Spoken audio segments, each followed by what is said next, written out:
When you look at other people and you look at me, how am I different from the other people? What do you see that's different from it? How am I different from your mommy? You always say she's rude. I'm not different in any other way. I love you. You know, it's something kind of different about you, Mama. What? It's kind of different. Give me your hand. Last time you let me go to the nail shop to this get is not different? Look at this. What? Oh, I know what's not different. You don't have hands like other people.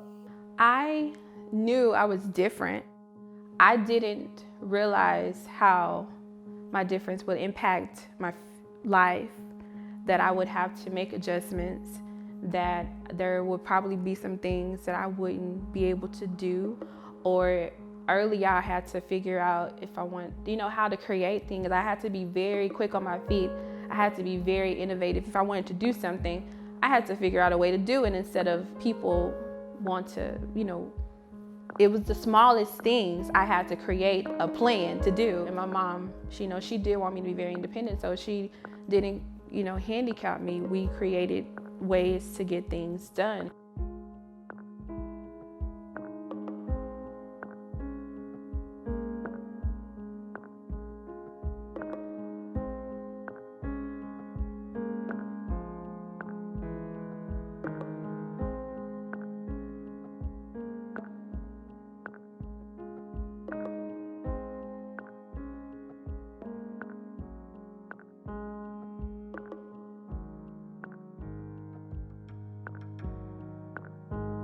She didn't know. When she had me, the doctors immediately took me out of the room and they told her before they brought me to her. So she was not aware that I was missing hands and legs or arms or whatever. So she didn't know until I was born. I was a little scared. I didn't know, what to think, or it was just a little shock. But initially, I handled it pretty good. I'm the big sister. I might be the little sister. I'm the little sister, but I'm the big sister still. I might do a lot, but she generally does the most. I really didn't notice her disability until I was a lot older. I was the younger one, so when I came into the world, I'm just like, oh, this is, this person, like my sister. But I mean, at that time, she was able to like walk and she was growing. So I'm just like, okay, but I guess when she stopped, it was kind of like, oh, maybe she is, she's different. But I never really like paid attention to it. It's not something that I just was like, my sister's different. She's my sister. Grocery shopping and, stuff that needs to be manually done. Yeah, I do. If she needs to go somewhere, yeah, I'm the brain. But yeah. You're the pinky. Wait, why can't I be the body? The pinky has no... If you lose can I be the thumb? Pinky in the brain, Ashley? No, if you lose, that sucks. No, because if you lose the little mouse things. The cartoon Pinky in the brain. I'm the brain. But Pinky was stupid. The thought filter. Go. Ashley. Ashley, do the right one. Oh my God. I know you got me looking stupid.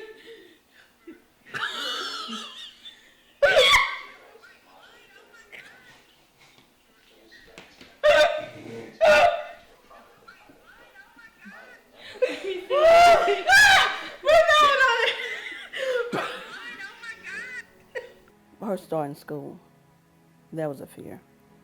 How she would do starting school. Well, I was a part of a dance team in 6th grade. We had a dance competition, and our dance competition was at Six Flags. My team, my coach, my sister, we all went. Of course, we had our competition, but we were there for recreation purposes as well, to enjoy the park. And they didn't allow me to do anything. They didn't allow me to ride any rides. I mean, the kiddie rides, they wouldn't let me do anything. They limited me so much, and I never experienced that. That was the first time I felt discriminated against. That was the first time I felt disabled. They made me feel like a disabled person, and that hurt me because I wanted to do what everybody else was doing. And that was a moment that I had to deal with and just tell her, that's something you're gonna deal with at some point in life. That was probably the most hurtful moment. when she really realized she couldn't do all that the other kids were doing. It wasn't them telling her no, it's just how it affected her when we got home. So seeing that, it's like, you know, I was able to do it, why wasn't she? It was just like, that was the first time I was just like, okay, maybe, you know, there are going to be more limits in the public or outside of, you know, our family, me, my brother, my sister, and my mom, and my dad.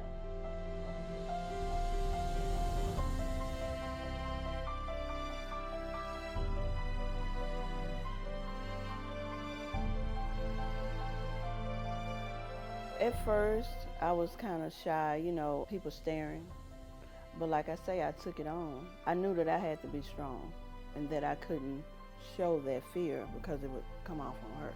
Oh, if somebody's staring, I hate the staring. Like, they make. I don't notice it. It bothers the people around me more than it bothers looking, me. Like they hate it. Like you can look. I get looking because like you're glance, a okay, but don't.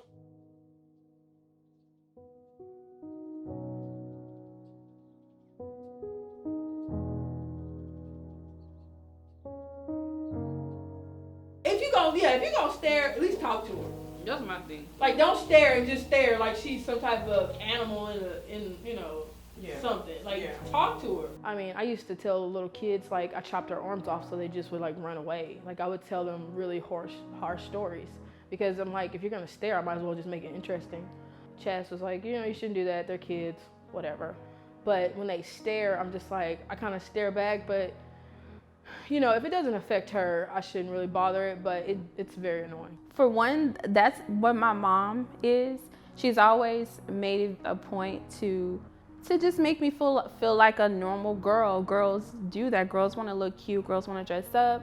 They want to look nice. They want to keep their hair done. My mom, she didn't limit that for me. Because you do catch a lot of people who have like disabled children. I think they shelter them. They don't put a lot of maintenance into physical appearance from what I've seen. And that's not something that my mother did. And that's not something that I wanted to do. My personality, I wanted to be very out there. I wanted to be seen. I wanted to be involved. And that was really helpful for, you know, for me with my confidence that I felt pretty.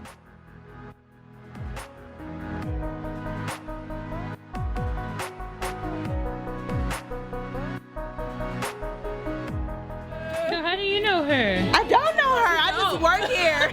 I'm an employee, and I just saw so much beauty, and I was like, hi. Thank you. Just like some things that I wanted to do, but I have to make sure that, you know, she's taken care of, especially when we moved out. I was only 18, she was 20 something. And I mean, we were able to do a lot, but it was a constant, like, making sure she's okay.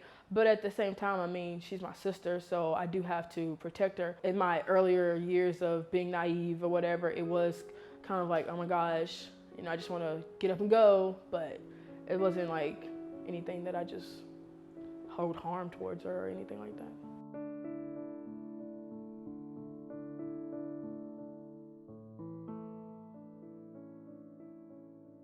My parents have 2 other children that they have to take care of or whatever. And I'm not saying that like I'm her nurse or I'm her caretaker. My parents did awesome jobs.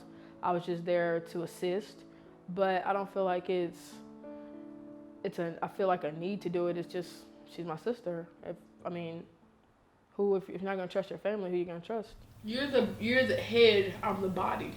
No, I'm liking people. No, you're the head, I'm the shoulders. That sits on the head. The head sits on the shoulders. As far as independent and staying together, she and I, we've been staying together for about 7 or 8 years. So she's you would call her, I guess, my primary caregiver. Everything kind of falls onto her.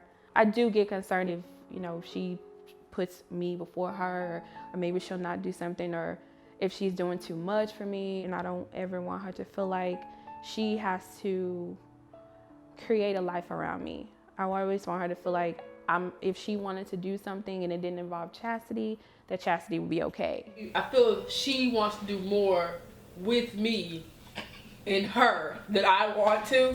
More like, okay, so if we go out, if I want to go out, okay, so we have different friends, obviously. So when I go out with my guys, or if I go out with Jasmine, you don't want to come. But if you go out with Misha or your friends, I am more privy to come because you would rather me be there with you than other people. True or untrue?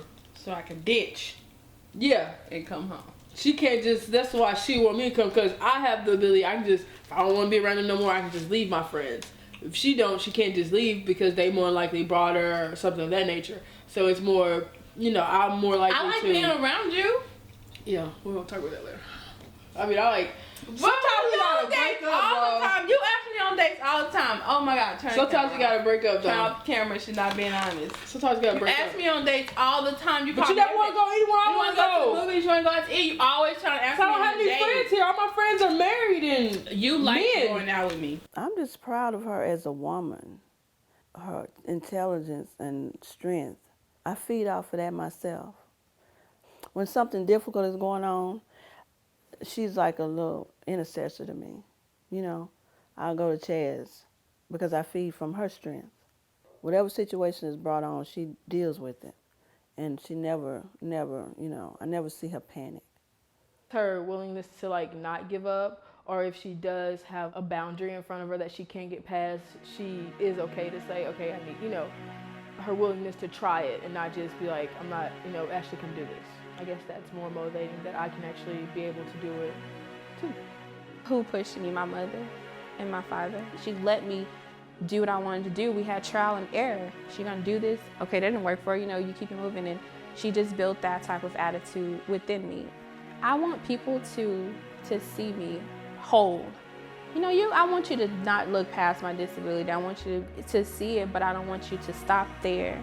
I never want people to look at me with sadness or pity. I want there to be a sense of courage around me. I want people to always to feel comfortable around me.